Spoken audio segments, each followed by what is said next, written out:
So I've recently rewatched Love Like the Galaxy. I watched it on the WeTV app. It's about 57 episodes long, although technically it's 2 seasons. So it came out last year. There was 2 to 4 weeks between the airing of season 1 and season 2. But I just watched all 57 episodes this time around, just because I didn't want to stop. It did not lose any of the epicness that I experienced from the first time around. It's something that I could rewatch again. You've got a huge cast in this show. Every one of them pulls off a really good performance. Every character is well fleshed out. They have a reason for everything they do. They have a character that you can appreciate. And there are several characters in this that I'm sure somebody could find someone that they relate to. The main characters are Ling Buyi, later Ho Buyi, and Cheng Xiaoshang, who has a nickname which is Niao Niao, which I really love. It's such a cute nickname. Xiaoshang does have other love interests, but the main focus is Ling Buyi.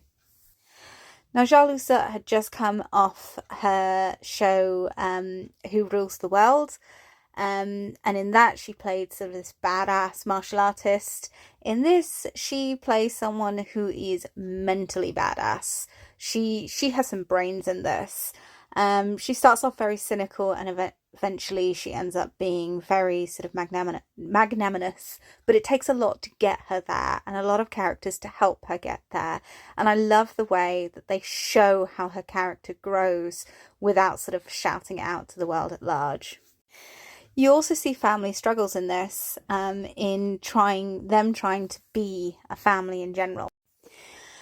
The 2 leads as well, they come off as, I can only describe it as neurospicy. I really relate with Niao Niao in the way that she deals with things, in how she seems to think, and so on and so forth. You'd have to kind of watch it to know what I mean. And certainly Zisheng or Ling Buyi, Hou Buyi, whichever name you want to go by, he definitely does come off as some kind of neurodivergent person. And